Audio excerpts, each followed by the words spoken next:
thought you were going to ask who would win a fight between The Rock and Dax, because that was really what I wanted to know. Dax would. Absolutely. I mean, Dax would. He can't. He's The Rock is obviously strong, but he can't move fast. Dax would have to know that going in. Want to start with this first? Obviously, season 2 of Top Gear America will premiere on July 1st on Motortrend Plus. So what can fans expect from this first season or the second season? Tomfoolery. Yeah. Chaos, crashes, jumps, broken cars, Rob traveling very, very fast, much faster than he ever has before. Yeah. And leather jumpsuits. And I think that covers it all. Yeah, leather jumpsuits, exactly. Yeah, it's funny because like what you described there is a lot like season 1. So what would you say would be the biggest difference between the season 2 and the first season? We move out of the high desert, basically LA's high desert. Yeah. And that offers us not only just better scenery, a more varied scenery, but like new terrain, a lot of great off-roading we did. And, I think that sort of changing our environment sort of, how like a goldfish gets as big as the tank it's put in. Mm-hmm. That's sort of like what we were. They made our tank bigger, so we got bigger. Absolutely. So you guys obviously know a lot about cars. So after filming last season of Top Gear America, did you learn anything new about cars that you didn't know before? It's hard for me to answer that. I learn something new every day. Jethro being the expert. Did I learn new things? I learned more. My background is probably in new cars and driving shiny new cars that someone provides to me with a full tank of gas and an unlimited tire budget. And then suddenly I'm in a little Suzuki Jimny or an old diesel Mercedes and these cheap cars, and that they were awesome fun. And actually the carefree nature of having a car that costs $300 or $500 instead of $150,000 is liberating and exciting in equal measure. And it's great. And damage just seems to make them more and more beautiful. The more damage, the better they look. It's great driving a car that they're going to junk after the show anyway. Absolutely. And obviously Dax Shepard is the other host of Top Gear America, also an executive producer. I don't know him. Don't know him? Oh, yeah. Yeah, he seems like to be a pretty cool guy. But yeah, obviously he has a love for cars. I've listened to his podcast and just talk about different cars. So how's it been working with him for these 2 seasons of Top Gear America? For me, it's been great in that like we all have 3 very distinct, our wheelhouses are very different. Like, Jethro is sort of the expert. And while Dax knows a lot about cars, he's more of the daredevil gearhead, the one who'll do anything to anyone. And I'm sort of like the audience. I'm like the guy, I'm a car enthusiast who actually gets to do this show, in the place of the viewer. So does that answer your question? I just start talking. Yeah, that's perfect. No, that was good. Dax is great. I think the thing that Rob said, the most accurate thing is just he will do anything, especially if it means victory. Like Dax will. Personal safety has very, very little meaning for Dax. That's what I've learned over the course of the show. And it's funny, like I know Jethro doesn't feel this way because he loves beating Dax. But if I ever beat Dax, I'd feel so bad because he takes it so hard. That like, sure, he smiles a little bit on camera, but when he's driving home, he is just pounding his steering wheel. He's so competitive. It's satisfying and kind of a bummer to beat him in something. So, Rob, I wanted to ask you this. Obviously, you mentioned that you're a car enthusiast. Now, most people know you from different TV shows and movies over the years. So, when did your love for cars get started? Well, my dad was sort of a frustrated gearhead when I was growing up. You know, I think that's probably where most people get their love of cars from.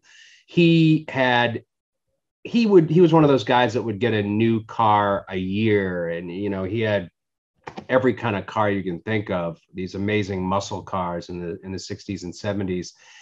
And then he had me and bought a Volvo, and it was over. So he would just kind of reminisce with me, and like I would just, you know, like listen to him talk about these cars, and he'd show me pictures. And so that's kind of where it kind of got. And then in my high school years, a lot of my friends were gearheads, and they would, that's when I sort of learned more about the cars, you know, from my friends bragging about their posi traction. Of course, absolutely. And Jethro, as Rob mentioned, you're very knowledgeable about cars. You're a journalist, you racer, you just very knowledgeable.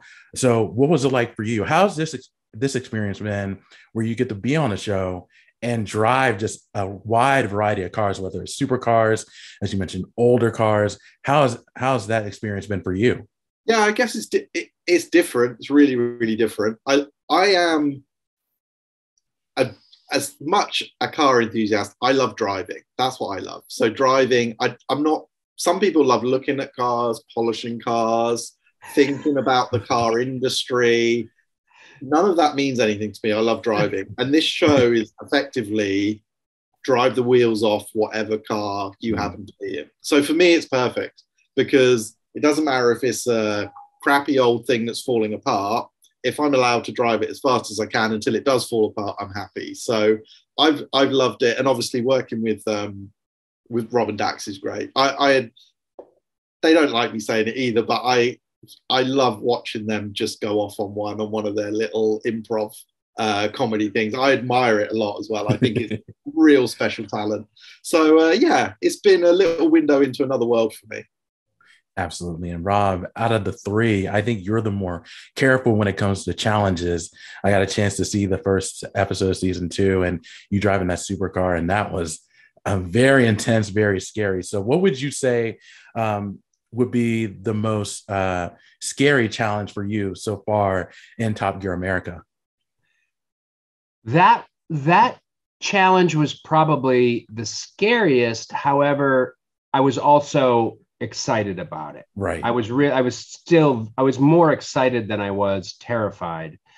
I would say one of our first days out, we had to race around this closed off neighborhood and in our cars before we turned them into hot rods. And I chose an old police cruiser. Oh yeah. And not made for close turns, you know, and it was just the wrong car for that particular race.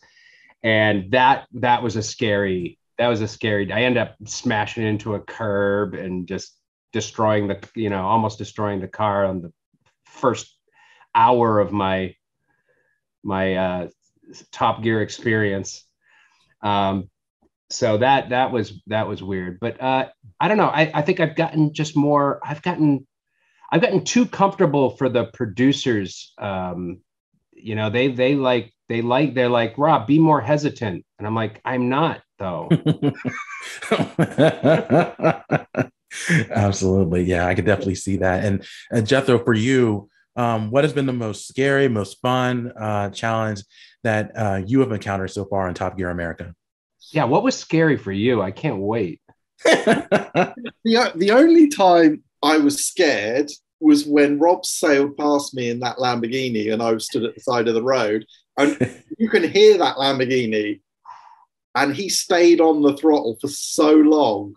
I went way past the braking. There was a point, because there was a braking point we were meant to hit, and there was a point, and I was like, he's still on it. He's still on it. You could see me and Dax were looking at each other. The crew were looking at each other, and we were like, If Rob just decided this is the last moment of his life, so much fun. I just wanted to get. He's not going to lift. He's never going to lift. This is the last we'll ever see of this man. I was doing a million calculations in my head, and I was like, I got a little bit more. I just wanted to get more out of the car as much as I could. And then when I absolutely had to brake, I was like, crap. Oh yeah, that was pretty intense. I really enjoyed that. But Rob, I do need to ask you this before I let you guys go. Along with what have you done in Top Gear America? You starred in the Showballers with Dwayne "The Rock" Johnson. Would you, if they were able to bring that show back, would you be willing to join Dwayne again, or would you like to just join him in a different project? Yes. I thought you were going to ask who would win a fight between The Rock and Dax, because that was really what I wanted to know. Absolutely. I mean, Dax would. He can't. The Rock is obviously strong, but he can't move fast.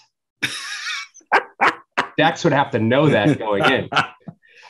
Oh yeah. Yeah, he's a great guy. I'd do anything with him. He's just a normal dude. Unbelievably. He's managed to stay like that. So yeah, I'd do it. What do you got? I'll do it with him. Absolutely. Yeah. Definitely will look forward to that. And the last question for you guys before I let you go is the show obviously has everything for car lovers, but for those who don't know too much about cars or not into cars, why should they watch Top Gear America? For this right here. Back and forth. Jaunty back and forth. I mean, it really is sort of the signature of Top Gear in all its forms, has been sort of not just the cars, but the interaction between the three dudes. And I think anyone would like this show, because you can see how much fun we're having. Yeah, so I think the best feedback we've had has been from families and kids, who said they're all sitting down watching it. And that as soon as we heard that, that's like we've cracked it. So yeah, it's not just for car guys, that is for sure. For sure. Yeah. Absolutely. Well, I enjoyed season 1. I'm really enjoying season 2 right now. So guys, congratulations on that. Thank you so much for your time. I really do appreciate it, and continued success to both of you.